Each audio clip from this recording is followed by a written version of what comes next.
Okay, so this is a quick review of the Ebony large screen QWERTY smartphone. It's an Android. It's got a 2.8 inch touchscreen and a small keyboard. Obviously, because they're making way for the extra large screen, the keyboard is a little bit smaller than normal, but we'll come on to that at a later date or in a few moments. But let's have a quick close-up on the keyboard and the phone. Okay, so let's move on. This phone is available to buy from China. If you buy it direct from there, you're talking about £70. On top of that, you'll pay about £7 or £8 in delivery charge. I got this phone delivered in 9 days from China using the DHL economy method of posting. You can get it quicker if you use one of the other courier services, but you know, 9-10 days is not a problem for me. Comes in a poly bag, bubble bag. It arrives in quite a smart looking, let's just zoom back out a bit, smart looking plain black box. You should just open up and it was all inside there. So what do you get? Obviously you get the phone for that, you get your headphones and mic, you get your travel adapter, you get your USB lead, and you get the charger. The USB lead at the moment is in the charge. I did have this on charge. So you get 2 batteries, you get your stylus. It is a resistive touchscreen, not a capacitive one, though your fingers will still work on it without too much of a problem. And finally you get your instruction manual. It is very hard to read. It's in English, but you will need a magnifying glass because it is not very clear and it's very small writing. But it does explain it all. So that's what you get in your pack. Let's have a look around the phone now. Your screen, your keys are raised. If you've got chubby fingers and no fingernails, you might have a problem. But if you've got a bit of a nail, then you can use that. Just type along. Very clear and easy to use. These buttons look like them just decoration. They're not. They are part of the phone and they are operational. So be aware of that. Your on-off switch is at the top. You got your rear-facing camera next to your speakers. Very snazzy Android logo. These are your volume up and down buttons. This is your micro USB port for charging and connecting to the computer. It is not a standard micro USB port, so make sure you keep your lead safe. It's a little bit narrower than the standard one. On this side you've got your camera button where you can switch it on and off. I believe it's a 2 megapixel camera for the rear facing, and it does give quite good pictures. The only other thing is at the bottom of the phone here, you can just pull out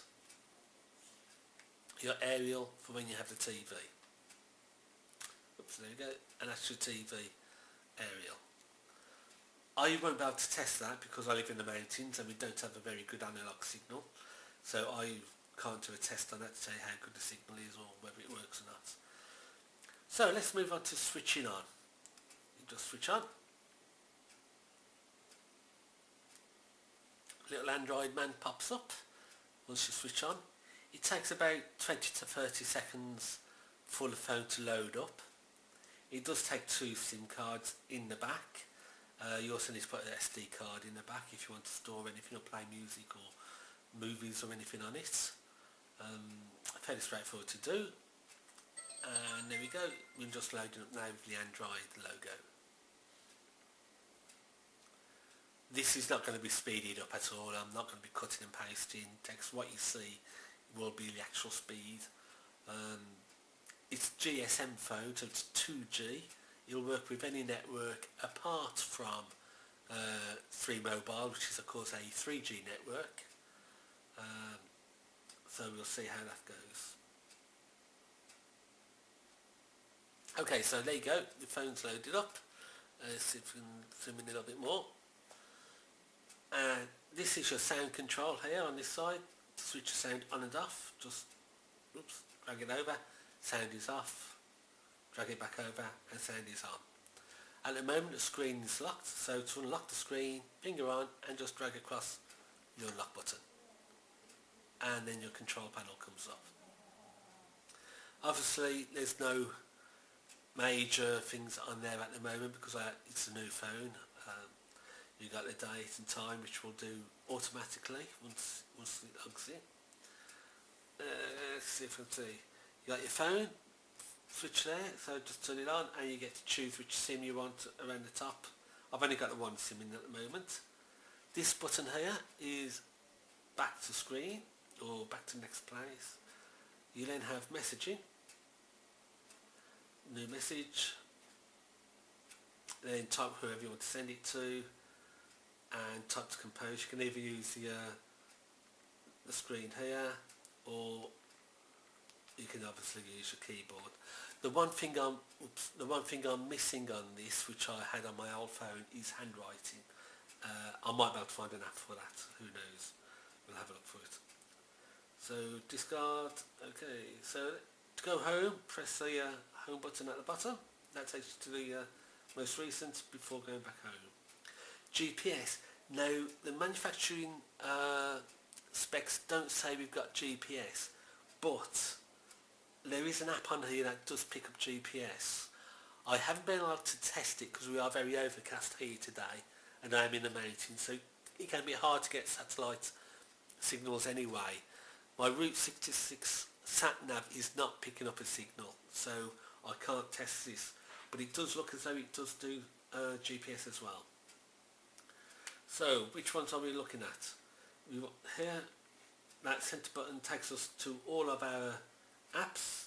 We can of course very quickly download any others that we want. We've got Twitter already installed, we've got Facebook already installed, so that's very straightforward. Marketplace, let's see if we can go to the marketplace.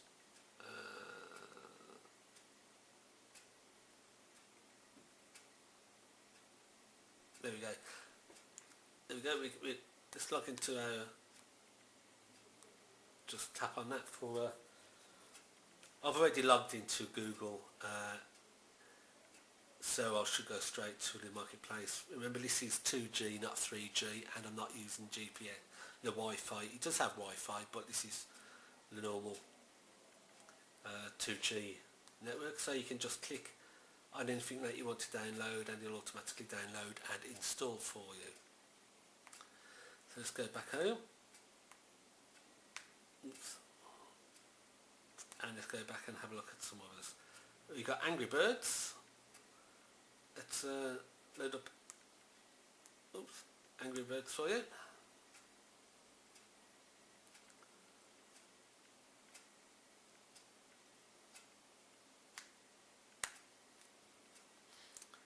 It is loading. Like I say, I'm not cutting and pasting. What you see is what you actually get on this one. As you can hear, it's got a very good sound system.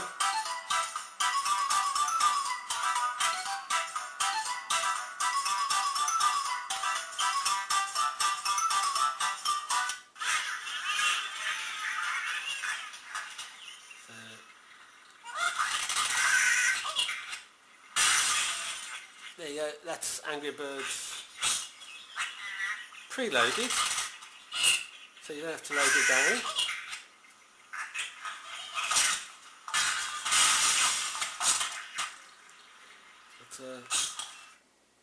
You can obviously change the volume and everything like that. So that's your Angry Birds. I'll show you the GPS. There you go. It's got a GPS application pre-installed. I'm pretty sure it will do GPS, but I can't guarantee it at the moment until we actually get a decent signal and I can actually test it out. But let's go back.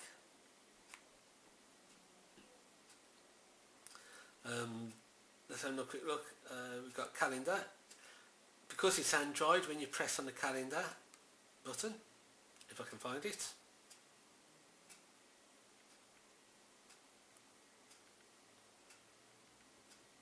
there it is. If you press on the calendar button, it will automatically take you to your Google calendar, as you can see. And then it'll send you reminders if you've got anything on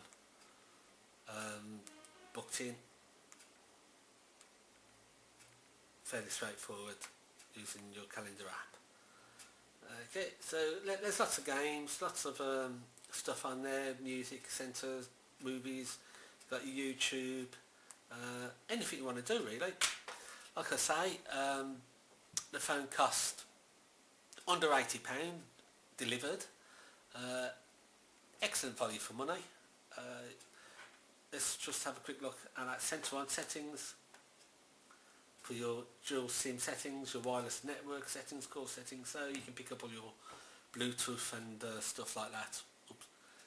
You can pick up all your Bluetooth, Wi-Fi, straightforward in there. Play around the phone. Android is a very simple operating system to work to, and I really don't think you're going to get too many complaints with a nice little phone like that.